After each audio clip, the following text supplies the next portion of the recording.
कितनी स्त्रियों के साथ में लोग डबल विवाह करते हैं धन के लिए, इसके पास 20 एकड़ जमीन ही हमको मिल जाएगी। ये धन भी मामूली आकर्षण नहीं है, ये भी बहुत लोगों को नाक रगड़वा चुका है। चाणक्य कहते हैं नास्ति काम समो व्याधि, ये काम वासना से बड़ी कोई व्याधि नहीं है। इस काम वासना ने ही तो सुपर्णखा के नाक कान कटवाए थे। इस काम वासना ने ही तो रावण के द्वारा सीता का हरण करा करके रावण की हत्या का कारण बन गई थी। काम वासना के कारण आलखंड पोड़ी उठा करके देखिए बेला ने अपने भाई करिंगा राय का मर्डर करवा दिया था। इस काम वासना के कारण ही तो सारा सब तांडव हुआ था।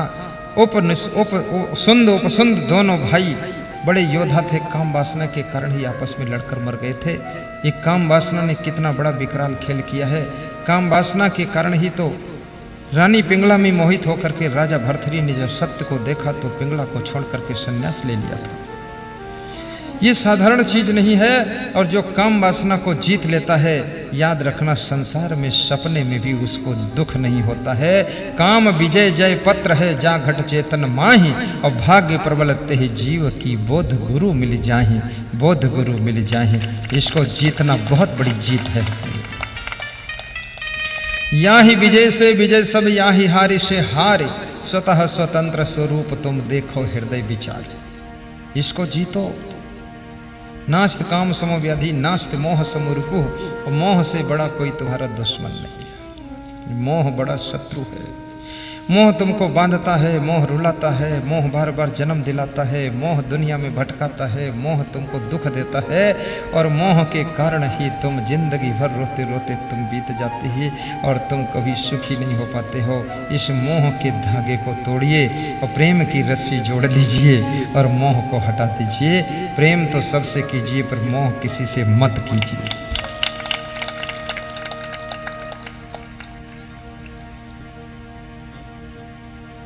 नास्ति कोप समो बहिनी, चाणक्य कहते हैं क्रोध से बड़ी कोई आग नहीं है। जल से पतला कौन है, कौन भौम्य से भारी, कौन अग्नि से तेज है, कौन काजल से कारी। तो मीराबाई कहती है जल से पतला ज्ञान है, पाप भौम्य से भारी, और क्रोध अग्नि से तेज है, कलंक काजल से कारी। आग से भी बड़ी आग तो क्रोध की आग है। जब क्रोध में तुम आते हो पत्नी को गाली दे देते हो, माँ को गाली दे देते हो। जब होश में आते हो तो पश्चाताप की आग में जलते कि मैंने ये क्या किया है। जब तुम क्रोध में आते हो तो अपने बाप के ऊपर भी हाथ उठा देते हो। जब क्रोध में आते हो तब तुम न जाने क्या क्या तांडव कर बैठते हो। जब क्रोध की आग शांत होती है तो तुम पछताते हो कि मैंने बहुत गलत काम किया है।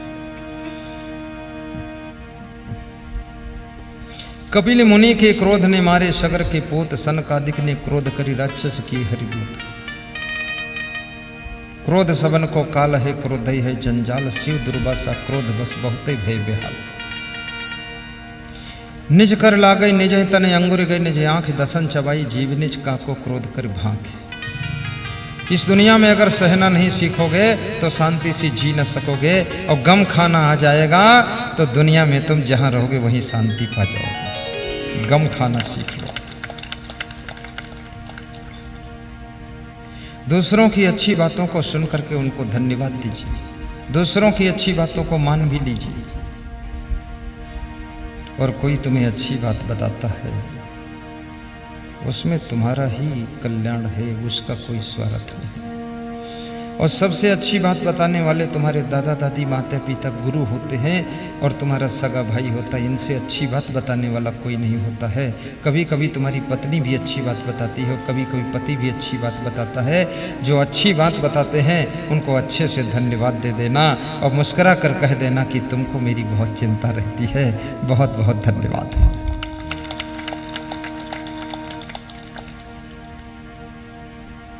नास्ति ज्ञानात् परम सुखम, और ज्ञान से बड़ा कोई सुख देने वाला भी संसार में नहीं है। सबसे बड़ा सुखदाता ज्ञान है, इसलिए ज्ञान को प्राप्त कीजिए।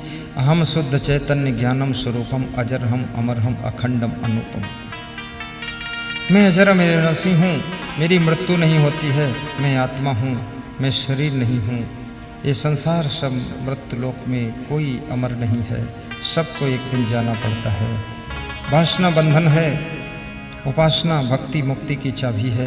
गुरुदेव के चरणों में वैराग्य करने से मोक्ष होता है। इस ज्ञान को प्राप्त करो। और जिसका परिवार जिसके कंट्रोल में है वो बहुत भाग्यशाली होता है। जिस पति के कंट्रोल में उसकी पत्नी है और जिस पत्नी के कंट्रोल में उसका पति है, दोनों को दोनों के कंट्रोल में रहना पड़ता है।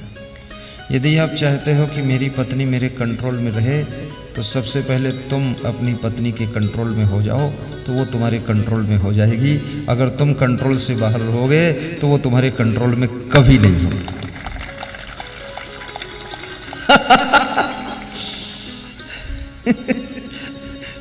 बहुत मजे की बात है ये बात दिल को छू जाती, क्योंकि सत्य है इसमें।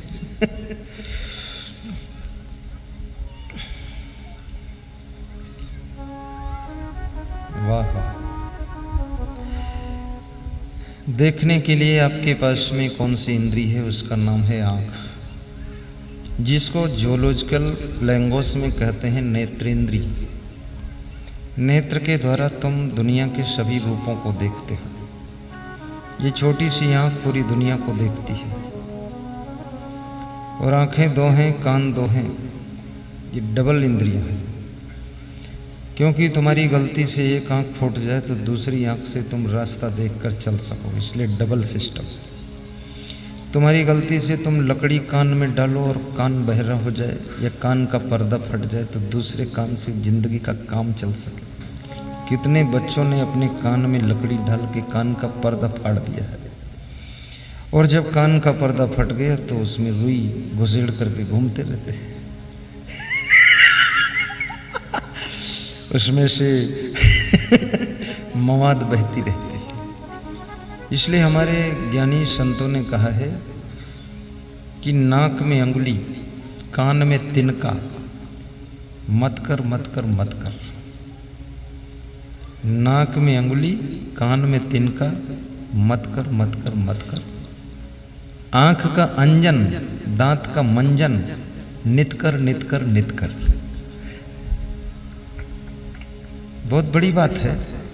बचपन में मैंने सुना था किसी के द्वारा, तो याद है कि नाक में अंगुली, कान में तिनका, मत कर मत कर मत कर। और आंख का अंजन और दांत का मंजन, नित कर नित कर नित कर। आंख में अंजन रोज लगाना चाहिए। प्राचीन समय में महिलाएं घर में काजल बनाती थी और बचपन में बच्चों के काजल लगा देती थी, और काजल की बिंदी गाल में भी लगा देती थी ताकि मेरे बेटे को कोई नज़र न लगे। और जिनका बेटा काजल के कलर का काला ही है उसको तो बिल्कुल नज़र नहीं लगेगी।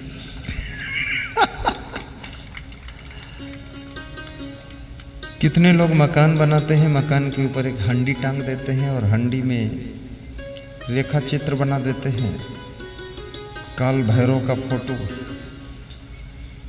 तो मैंने पूछा ये हंडी क्यों टांगा है, तो बोले मकान देखकर किसी की नज़र न लगे, ये हंडी नज़र को बचाएगी। और हंडी हवा में गिर गई, वो हंडी खुद ही फूट गई, खंड खंड हो गई, हंडी खंडी हो गई। हंडी से कोई नज़र रुकने वाली नहीं, गाल में काजल का टीका लगाने से कोई नज़र रुकने वाली नहीं। और नज़र तो किसी की लगती ही नहीं किसी के ऊपर। नज़र किसकी लगती? बच्चों के ऊपर क्या नज़र लगेगी? कोई नज़र नहीं लग सकती। नज़र तो जवानों के ऊपर लगती है। जब तुम जवानी में पहुंचते हो तभी नज़र मारते हैं लोग और नज़र लगती है।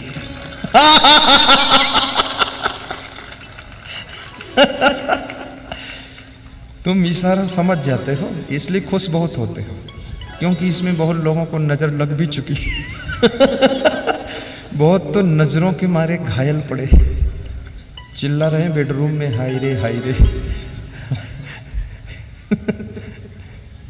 ये साधारण बात नहीं है,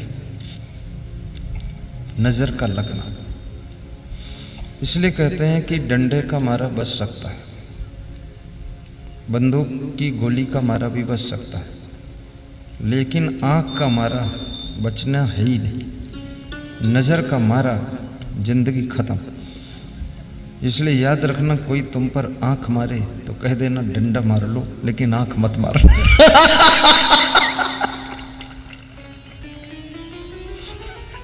इधर वाले भी खुश है। हाँ।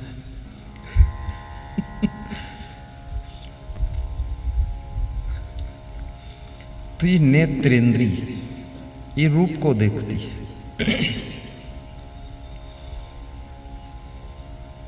दो आंखें हैं। तीसरी इंद्री है आपके पास में, जिसको कहते हैं घ्राण इंद्री। घ्राण इंद्री जोलॉजिकल नेम है। इसका अर्थ होता है नासिका इंद्री, जिससे तुम सांस लेते हो। तो ये जो तुम्हारी नाक है, ये नाक से तुम सुगंध दुर्गंध का ज्ञान करते हो। बहुत बड़ी बात है, सुगंध और दुर्गंध। जिनकी नाक फेल हो जाती है वो लेटरिन के पड़ोस बैठे रहते हैं, उनको पता नहीं चलता। उन पर गुलाब का इत्र छिड़क दो तो भी उनको खुशबू नहीं आती, नाक फेल हो गई। और किसी किसी की नाक बहुत तेज है, बहुत दूर कहीं कोई गंध होगी तो बता देते हैं कि अगरबत्ती की गंध आ रही कहीं से, वो बोल देते कहीं धुआं आ रहा है। और जिसकी नासिका इंद्री बहुत तीव्र होती है, बहुत बुद्धिमान होता है, बहुत बुद्धिमान होता है, क्योंकि नासिका इंद्री का सीधा कनेक्शन आपके ब्रेन से होता है, माइंड से होता है। इसलिए सांस धीरे धीरे मत खींचिए। आप यदि चाहते हो कि मैं बुद्धिमान बनूं, मेरी मेमोरी स्ट्रांग रहे, तो आप सांस को तेज खींचिए। और तेज सांस खींचना ही चाहते हो, थोड़ा दौड़िए, तेज दौड़िए तो आपकी हफन शुरू हो जाएगी, मुंह से सांस जाएगी। तो मुंह से जो ऑक्सीजन खींचोगे ये डायरेक्ट फेफड़ों में जाएगी, फेफड़े उसको थोड़ा फिल्टर करेंगे, हार्ट को देंगे, हार्ट उसको ब्लड में शामिल करके जंप देगा, वो किडनी में चली जाएगी, किडनी उसको फिल्टर करेगी जाकर खून को, और फिर पूरे शरीर में फैलाएगी, कार्बन डाइऑक्साइड बाहर होगी, और आपके ब्रेन में ऑक्सीजन जब फुल पहुंचेगी तो आप बुद्धिमान बनोगे। इसलिए बहुत धीरे धीरे सांस नहीं लेना चाहिए। ये जो लोग ऐसे सांस लेते ना, नाक पुण्य पुण्य करते, कुछ होने वाला नहीं।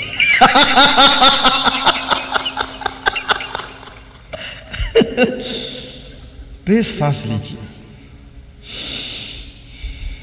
यहां मत लीजिए, अन्यथा किसी की रेमट निकल कर बाहर आ जाए, एक और समस्या खड़ी करोगे। यहां मत लो, यहां तो बता रहा हूं, सिखा रहा हूं, घर पे कर लो।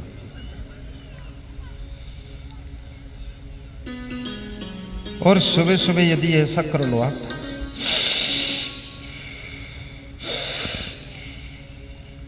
ये अनुलोम विलोम प्राणायाम कहा जाता है। थोड़ा करिए, 2 मिनट काफी।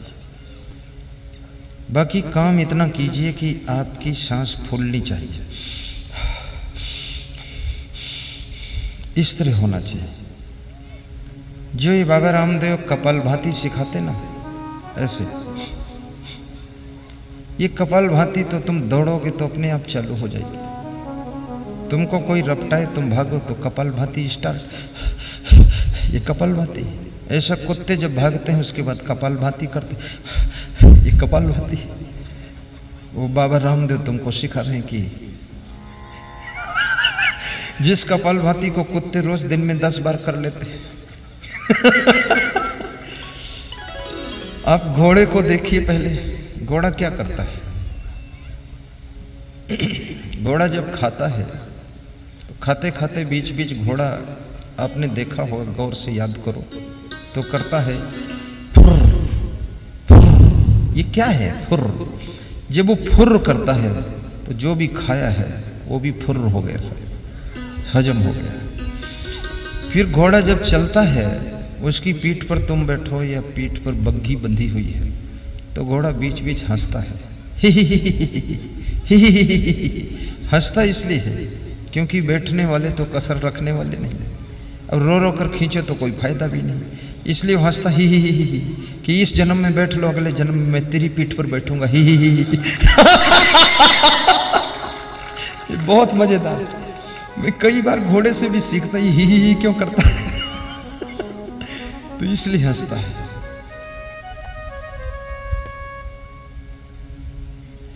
और जितना घोड़ा हंसता है इसलिए घोड़े की ताकत बहुत होती है।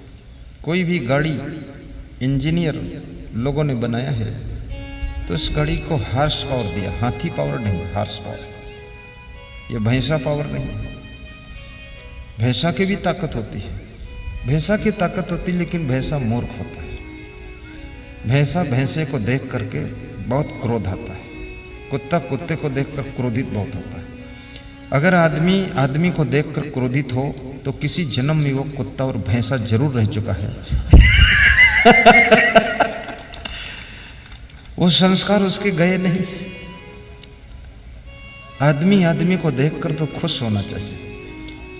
कितने लोग कहते हैं मेरा पड़ोसी है उसको देखता हूं तो मेरा खून जल जाता 50 ग्राम। तो मैंने पूछा दिन भर में कितनी बार देख लेते हैं? बोले पास में रहता 10 बार तो देख ही लेता हूं। तो मैंने कहा 500 ग्राम खून तो यूं ही जल गया, तेरे शरीर में बनता कितना? अब ये सब भैंसापना है, ये कुत्तापना है। प्रेम से जियो। मधुमक्खियां प्रेम से आपस में रहती है, लेकिन दूसरे उनको छेड़ते हैं तो उनको छोड़ती नहीं है। मधुमक्खी कभी संघर्ष में पीछे हटती नहीं है, आत्मघाती हमला करती है मधुमक्खी, लेकिन आपस में कभी लड़ती नहीं है। पर बाहर वाले छेड़े तो उनको छोड़ती नहीं है, पीछे पड़ जाती है, आत्मघाती हमला करती है। और मधुमक्खी कभी आलस्य नहीं करती है, दिन रात काम कर लेती है, फूलों का रस लाकर मुंह में भर कर लाती है, छत्ते में इकट्ठा करती है।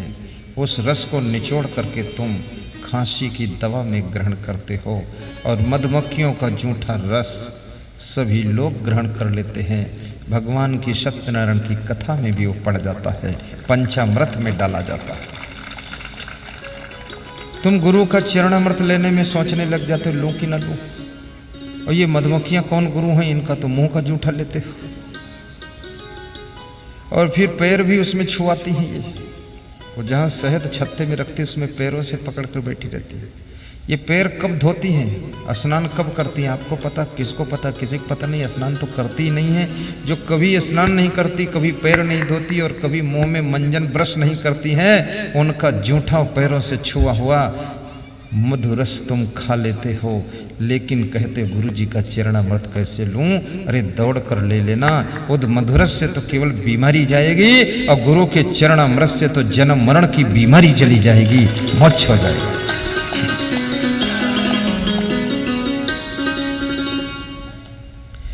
ये चरणामृत में बहुत बड़ी शक्ति होती है। चरणामृत से कितने लोगों की बीमारियां चली गई, चरणामृत से कितने लोगों का पागलपन मिटा है, चरणामृत से कितने लोगों के घरों में हवा बला खत्म हो गई, चरणामृत से कितने लोगों के घरों में भूत प्रेत चुड़ैल बहुत सताते थे, सब खत्म हो गए। श्रद्धा हो तो चरणामृत इस दुनिया का, इस कलयुग का ही वो परम अमृत है चरणामृत। इसलिए उसको अमृत कहा गया है। गुरुपद नख मणि गण ज्योति सुमिरत दिव्य दृष्टि ही होती, बंदों गुरुपद पदुम परागा सूरज सुभाष सरस अनुरागा। चरणामृत मिलता कहाँ है? मैं तो किसी को देता नहीं। कोई धर्मदास साहू जैसा अगर आ गया, कोई ऐसा रामनाथ साहू राय कोना वाला कामता मानिकपुरी, तो उसको मालूम है चरणामृत लेना, वो ले लेता है। मैं किसी को कहता नहीं तुम चरणामृत लो, क्योंकि चरणामृत उसी को मिलना चाहिए जिसको मिलने की ज़रूरत है। चरणामृत उसी को देना चाहिए जिसके मन में श्रद्धा है। श्रद्धावान हृदय में चरणामृत की बूंद पहुंचनी चाहिए। वो चरणामृत जीवन को बदल कर रख देता है, उसकी बहुत बड़ी सामर्थ्य है।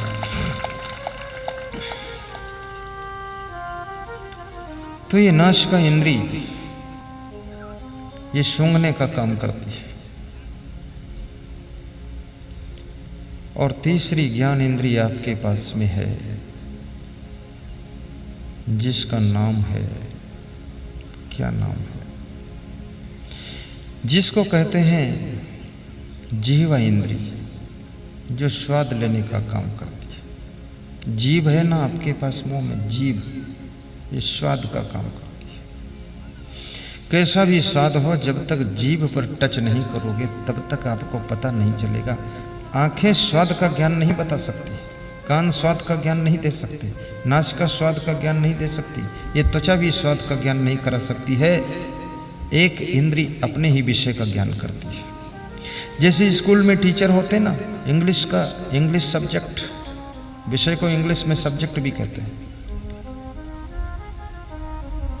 पूछते हैं लोग आप कौन सा सब्जेक्ट पढ़ाते हैं, तो बोलते हैं मैं इंग्लिश लेक्चरर हूँ। कोई बोलता मैं संस्कृत लेक्चरर, मैथमेटिक लेक्चरर, मैं केमिस्ट्री लेक्चरर, फिजिक्स लेक्चरर। ऐसे ये जीभ जो है ये स्वाद की लेक्चरर है। और जीभ में देखिए बड़ा गुण है, जीभ में ये स्वाद लेती है और दिन भर बोलती है, बोलती बहुत है। जिसकी जीभ कंट्रोल में नहीं है, ये जीभ इंद्री, वो नई नई चीजों का स्वाद लेना चाहता है। वो देखता है अंडा रखा, ये कैसा स्वाद होगा, अंडे को उबालेगा, फोड़ेगा, खाएगा, बोलेगा टेस्ट तो ठीक है, थोड़ा नमक मिलाते तो ठीक लगता। आलू खाएगा, आलू में जो तत्व है अंडे में तत्व है। अंडा खाओगे तो एक जीव हिंसा है, आलू खाओगे तो ये तो कंदमूल है। आलू खा लीजिए, हरी सब्जी खा लीजिए, फल फ्रूट खा लीजिए, दूध पी लीजिए, लेकिन मेरा निवेदन है अंडा मत खाइए, मुर्गा मत खाइए, सुअर मत खाइए, भैंसा बकरा गाय मत खाइए, मांसाहार छोड़ दीजिए। मांसाहार लोग करते क्यों हैं? केवल स्वाद के लिए करते हैं, टेस्ट। तो क्या मांस में टेस्ट बहुत है? टेस्ट वेस्ट क्या है? मांस में क्या ताकत बहुत है? कुछ नहीं। मांस खाने से क्या बुद्धि बढ़ती? कुछ भी नहीं। मांस खाने वाला शेर क्या बुद्धिमान होता है? क्या उसको इंग्लिश बोलना आता है? मांस खाने वाले कुत्ते क्या प्रवचन देंगे यहां करके? ये मांस केवल तुम स्वाद के लिए खाते हो, लेकिन 1 मिनट का स्वाद और किसी एक प्राणी की जान चली जाती है। फिर ये मुर्गे मुर्गी गंदे भी बहुत है। ये मुर्गे मुर्गी दिन भर कीड़े चुनते रहते हैं, गंदगी खाते रहते हैं, घोड़ा से गंदगी ढूंढते हैं और सारी गंदगी उसके पेट में मुर्गे की चली गई। वो गंदगी पच करके हजम होकर के मुर्गे के शरीर का मांस बढ़ा और उस मुर्गे के शरीर को तुम खा गए तो जितनी घोड़ा पर तुमने गंदगी डाली थी वो मुर्गा में आ गई और मुर्गा की गंदगी तुम्हारे अंदर आ गई। तुम मुर्गा पति हो, मुर्ग नारायण दास। तुम्हारा कोई ठिकाना है? अगर तुम्हारी वाइफ कहती थोड़ा घोड़े की गंदगी खा लो, तुम थप्पड़ मार देते, लेकिन मुर्गा के माध्यम से पूरी खा लेते हो। तुम्हारी वाइफ हंसती है, चलो ठीक है, एक मुर्गा वो है जो घोड़े गंदगी खाता है और दूसरा मुर्गा ये मेरे घर में भी रहता है जो मुर्गा को ही खा जाता है। कितनी गंदी बात है। मछलियां कितनी गंदी होती हैं। आप पानी में रेमट डाल दीजिए, मछलियां तुरंत निकल जाती हैं। मछलियां कोढ़ी को खा जाती हैं। तुम थूक दो पानी में, मछलियां गटक लेती हैं और उस मछली को आदमी गटक लेता है। और ऐसे आदमी से डायरेक्ट कहो थोड़ी रेमट खा लो तो आदमी नहीं खाएगा। इधर उधर लोग रेमट फेंक रहे हैं, आपकी वाइफ भी एक डिबिया में रख देगी, शाम को चख लो बढ़िया। कुछ डालना चाहो नमक मिर्च भी डाल सकते हो। मछली इसलिए जहाँ रहती वहाँ बदबू आती है। कितने हिम्मत वाले लोग हैं, इतनी गंदी मछली को खा लेते हैं। जीव बधे सो काल है सदा नरक परमान। जो जीवों का वध करे वो काल के समान होता है और नरक का ही रास्ता उसको मिलता है। मैं निवेदन आपसे करूंगा, अंकुर भखे सो मानव, मांस भखे सो स्वान, जीव बधे सो काल है सदा नरक परमान। जीव घात नहीं कीजिए, सबका एक ही प्राण, हत्या कबहु न छूटी है जो कोटिन सुनो पुराण। तीरथ गए न बाची हो, कोट हीरा देवदान। करोड़ों हीरा दान दे दो, तीर्थ में खूब डुबकी मारो, लेकिन जीव हत्या के पाप से तुम बच नहीं सकते हो। विचार करने की बात है। भगवान श्री राम ने बाली को मारा था पेड़ की आड़ से। वही बाली, बड़ी विचित्र बात है, मर करके व्याध नाम का बहेलिया हुआ और राम कृष्ण अवतार में जब आए तो उसी बहेलिया ने राम को बाण मारा और उस बाण से उनकी मृत्यु हुई। जब भगवान को भी हत्या का पाप का फल देना पड़ जाता है, भोगना पड़ जाता है, तो तुम किस खेत की मूली गाजर हो, तुमको भी अपने कर्म का फल भोगना पड़ सकता है।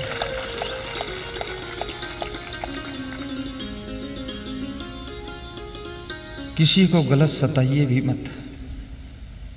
हत्या भी लोग क्यों करते हैं? जब तुम किसी को गलत सताने लग जाते हो, उसके जमीन खरीदने में अड़ंगा डालते हो, बेटी के विवाह में अड़ंगा डालते हो, हर काम को बिगाड़ने के लिए चुपके प्रयास करते हो, दूसरों से उसकी लड़ाई कराते हो, चुपके पुलिस वालों से भी उसको सताते हो, परेशान करते हो, तब आखिरी में निर्णय आदमी लेता है कि इसको मार ही डालो तभी ठीक रहेगा, तब वो हत्या करता है। मनुष्य की भी हत्या करते देखा गया है। ऐसे कार्य मत करो तो लोग सोचें कि तुम्हारी हत्या करो। ऐसे कार्य कीजिए कि लोग ये कहें कि जुग जुग जियो, चिरंजीवी रहो, हम रहें उससे अधिक समय तक तुम रहो। ऐसी शुभकामनाएं आपको मिलनी चाहिए। किसी के बेटी के विवाह में अड़ंगा मत डालिए, क्योंकि याद रखना, किसी की लाइफ को बना ना सको तो बिगाड़ने में सहयोग मत कीजिए, और किसी के काम को सहयोग न कर सको तो उसके बाधा डालने के लिए प्रयास मत कीजिए, उसको सहारा दे दीजिए कि आपका काम हो जाए।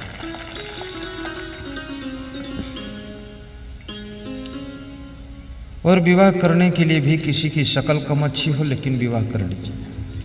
अकल अच्छी होनी चाहिए, और शक्ल यदि कम अच्छी है तुम्हारी वाइफ की तो तुम्हारी वाइफ सुरक्षित है, कहीं भी घूम घाम कर आएगी, सुरक्षित आ जाएगी। और ज़्यादा शक्ल अच्छी हो, अकल बिल्कुल अच्छी नहीं, तो जहाँ जाएगी वहाँ नई नौटंकी शुरू हो जाएगी। इसलिए शक्ल तो थोड़ा कम ही अच्छी होनी चाहिए। अब जिसकी ज़्यादा शक्ल अच्छी हो, थोड़ा कोयला भी लगा लिया करो। आपका पति भी बहुत सुंदर हो, हीरो जैसा, तो स्त्री के लिए बड़ा खतरा है, क्योंकि वो जहाँ जाएगा लोग उसमें आकर्षित होंगे। तुम्हारा पति सुरक्षित नहीं है। थोड़ा पति का चेहरा कम सुंदर हो तो आपका पति वापस सुरक्षित लौट आएगा शाम तक, नहीं तो ये चंदू लाल का कोई भरोसा नहीं, कहाँ डगमगा जाए। और याद रखना, शक्ल सुंदर हो उससे काम चलता भी नहीं है, अकल सुंदर होनी चाहिए।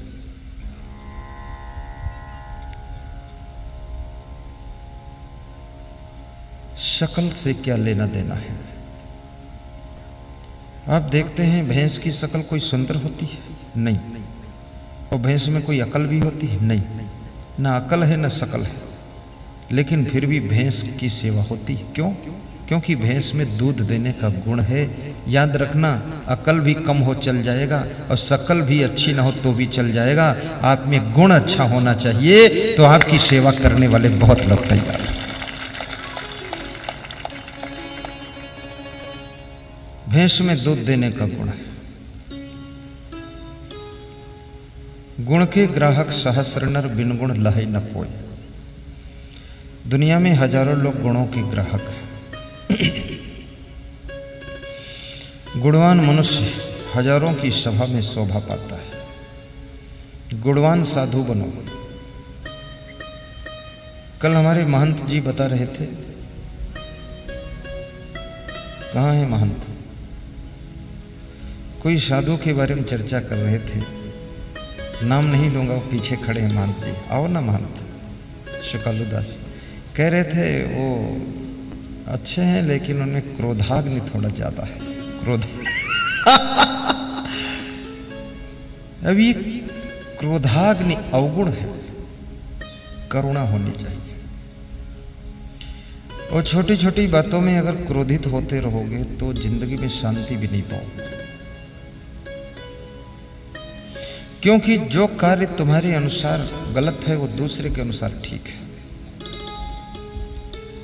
और आदमी जो भी कार्य करता है अपनी बुद्धि के अनुसार करता, तुम्हारी बुद्धि से थोड़े करेगा।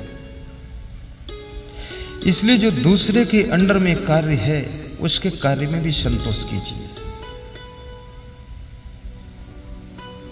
और उसमें अपने आप को सेटिस्फाई कीजिए, तो